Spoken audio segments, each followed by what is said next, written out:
Vamos falar agora um pouco sobre monitorização. Então, eu tive o diagnóstico de diabetes mellitus gestacional, veio lá minha glicemia em jejum maior que 92, ou então alguns dos outros critérios que a gente conversou na aula sobre diagnóstico. Ou então para aquele paciente que já tinha o diagnóstico de diabetes tipo 2 antes de gestar, ou diabetes tipo 1, né? O que que a gente tem que fazer a partir dessa informação?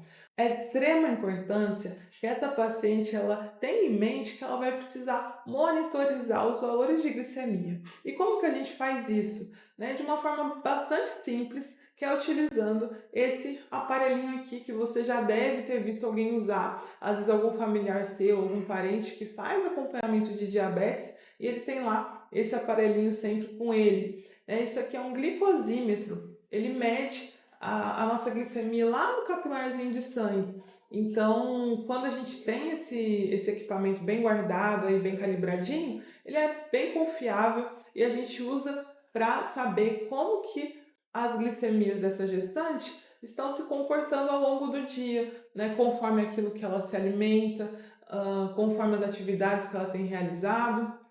E essa monitorização ela é extremamente importante para os próximos passos, né, em relação aí à medicação, por exemplo. Se eu vou precisar ou não entrar com medicação, se eu vou ter que fazer um ajuste mais fino na dieta, em qual horário que eu vou precisar ter mais atenção, né, em qual horário que a gente está tendo os picos de glicose maiores, tá? Então, a partir do momento que essa gestante teve o diagnóstico de diabetes gestacional ou qualquer tipo de alteração de glicemia, a gente precisa dispor desse aparelhinho, tá? É um valor acessível, a gente tem também possibilidade de conseguir, eventualmente até pela rede pública, né? Mas é um aparelho que precisa estar aí com essa gestante, certo? Para aquela gestante que não faz tratamento com medicação, né, aquela paciente que não está usando insulina, que igual eu já comentei, vai ser até 80% dos casos, né, então a gente sabe que a maioria das gestantes não vai precisar de uma insulinização, mas para aquela gestante então que não está fazendo uso de medicação, não está usando insulina, a gente vai precisar ter as medidas das suas glicemias pelo menos em 4 pontos do meu dia, tá? Então, em jejum, então logo que acordou, antes de tomar café da manhã, é a primeira medida, e após as refeições, tá? Após o café, após o almoço e após o jantar, que são as principais refeições. Então, a gente tem aí, totalizando, 4 medidas aí ao longo do dia. Hã, Quanto tempo depois da minha refeição, né, eu devo medir?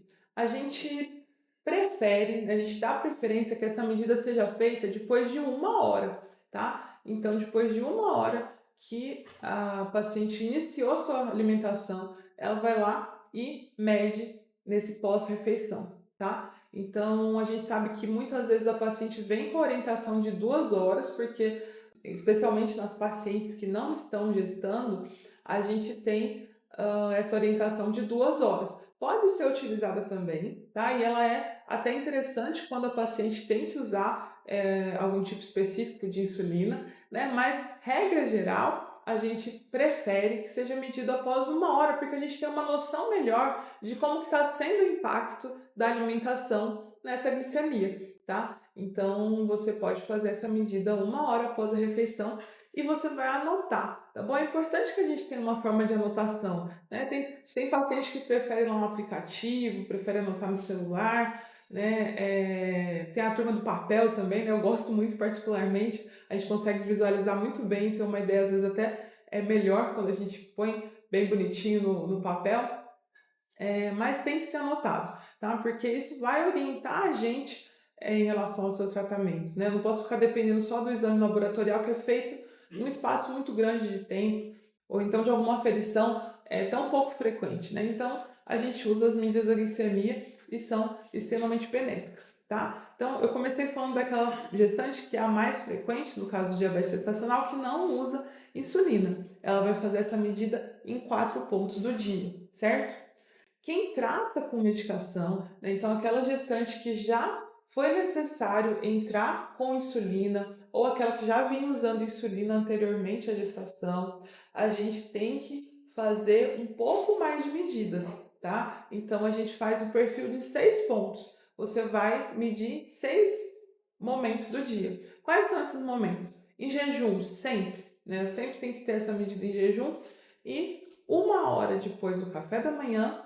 Depois eu vou medir logo que eu sentar para almoçar, né? Então pré-almoço, depois 1 hora após almoço e depois pré-jantar, assim que eu chegar, assim que eu sentar para jantar e 1 hora após o jantar, né? Então 6 pontos, antes e 1 hora após cada uma das principais refeições, né? Café da manhã, almoço e janta, certo? E a gente vai anotar da mesma forma, tá bom? Lembrando que às vezes a gente não tem tanta disponibilidade de material. A gente sabe que existe um custo, especialmente das fitinhas aí e das lancetas que a gente usa para fazer essa aferição, né? Então, assim, o ideal é que isso seja feito todos os dias, tá? Idealmente, se a gente for pensar assim naquilo que a gente gostaria que acontecesse, as medidas devem ser feitas realmente todos os dias. Mas a gente sabe que quando isso não é possível, a gente pode eventualmente fazer essas medidas 3 vezes a semana, tá? Mas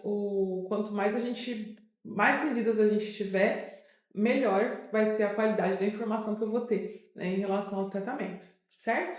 Em alguns casos, dependendo de como vem a sua curva, o seu médico pode pedir, às vezes a gente lança a mão disso, uma medida durante a madrugada, tá? Então isso pode acontecer também, tá bom?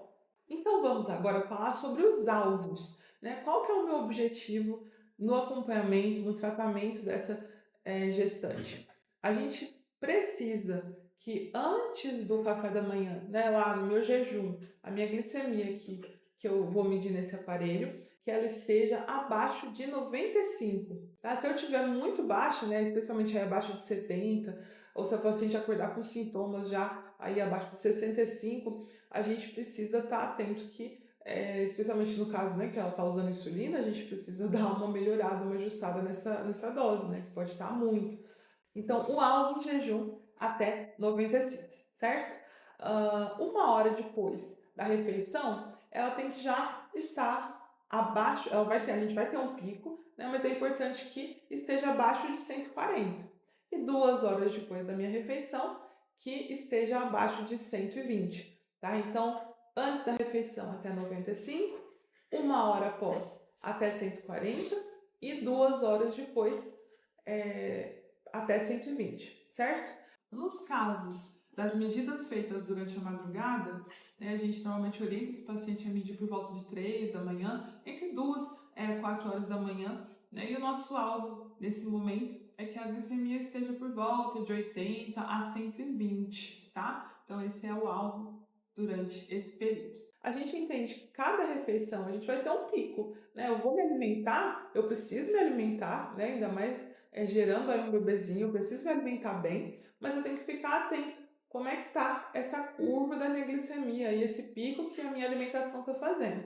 Então, por isso que a gente faz os antes e depois das refeições, porque a gente tem uma noção legal de como isso está acontecendo. Se às vezes existe uma refeição que eu preciso estar mais atenta, né? Ah, será que eu não estou comendo um carboidrato a mais aí na hora do almoço, por exemplo, que eu percebo que está subindo demais, né? Então, a gente fica atento ao tipo de alimentação que a gestante está tendo e, se necessário for, a gente vai entrar com medicação, né? A gente sabe que a gente não pode fazer restrições alimentares nessa gestante, né? A gente tem que orientar ela a se alimentar, né? A nutricionista ajuda a gente nisso, ela faz uma dieta personalizada, individualizada para cada caso e é importantíssimo, né? E ela também se baseia nesses valores para direcionar essa orientação, tá? Então, aí a importância desse monitoramento, tá?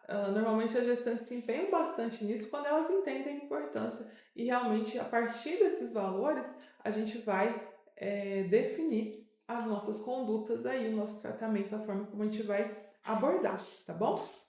Uma dúvida frequente que a gente recebe em consultório é: ah, doutor, eu ouvi falar que existe um monitor de glicemia, né, que a gente deixa ele lá no nosso braço e ele fala para a gente como é que está a nossa glicose. Né? A gente sabe que existe, né, o mais famoso aí talvez seja o Libre, esses monitores que a gente coloca, a gente aplica no nosso corpo e eles dão ou através de um aparelho próprio ou mesmo pelo celular quais são os valores aí da glicemia ao longo do dia, tá? A gente já tem indicação do uso desse tipo de monitor para gestante que tem diabetes tipo 1. A gente percebe que o uso deles na diabética tipo 1 aumenta o tempo que ela se mantém no alvo, né, de glicemia. Isso é bem interessante, tá? Mas no caso da diabética tipo 2, né, ou no caso da gestante com diabetes gestacional, a gente não tem uma indicação precisa ou tão formalizada, tá? Então, nesse caso, o que a gente vai fazer? A gente vai individualizar, tá? Então, essa decisão vai vir da conversa que você vai ter com o seu ginecologista ou com o seu endocrinologista que te acompanha, tá? Mas é uma possibilidade sim, e a gente consegue ter uma boa noção do que está acontecendo com essa gestante e até bem interessante, né? Até para a gestante perceber ó, o que eu comi que fez subir ou em qual momento do dia aí que está tendo um aumento da minha glicose, né? Então é bastante interessante, a gente tem alguns indícios que mais para frente a gente vai ter assim, uma forma mais precisa de indicar, mas pode ser utilizado sim. Lembrando que não substitui o glicosímetro, tá? Eu tenho que ter o glicosímetro, eu tenho que fazer as aferições aí, especialmente com cuidado naqueles horários que estou tendo algum tipo de desglicemia, assim, ou tanto uma hiperglicemia quanto uma queda, né? A gente tem que ter esse cuidado, não posso ficar só me baseando no Libre, né? Ou no monitor que for ser utilizado, tá? Mas é uma possibilidade sim. Lembrando que cada caso é um caso, então isso vai ter que ser discutido em consulta individualmente, tá bom? E no caso do uso do Libre, que a gente tem uma curva ao longo do dia, o nosso objetivo é que essa curva ela fique entre 63 e 140 aí ao longo do meu dia, tá? Esse é o intervalo que a gente chama de alvo aí, e a gente quer que ele esteja pelo menos 70% do tempo, a gente quer que a paciente esteja nesse alvo aí. A gente chama de timing range, né? Esse tempo aí que a paciente vai estar no alvo, certo? Então, o alvo nas pacientes com uso do Libre, né, vai ser entre 63 e 140. A gente percebe que segue mais ou menos o mesmo padrão aí do que a gente orienta nas medidas de glicemia capilar, né? Mas só para ter essa diferença que o valor, né, que os resultados eles são mostrados numa curva, certo? Então a gente quer que essa curva esteja na meta aí pelo menos 70% do tempo. No meu caso, por exemplo, eu optei por usar em alguns períodos da minha gestação, não usei durante todo o tempo, né? Como eu já comentei com vocês, eu tive diabetes gestacional e foi interessante, né, para eu perceber, né, essas curvas ao longo do dia, né, que ele faz com que a gente tenha uma noção melhor, né, em relação à ingesta. Eu percebi aqueles alimentos que eu não podia realmente comer, porque ia ter um pico muito significativo, né? E às vezes a gente passa despercebido quando a gente está usando a glicemia de ponto de dedo, né? Ou porque eles retardavam um pouquinho o pico, né? Então acaba que é uma informação interessante sim. Cada vez mais a gente tem estudos aí que vão afunilar, né? Qual que é o perfil ideal do paciente que vai usar e que vai se beneficiar desse tipo de monitorização, certo?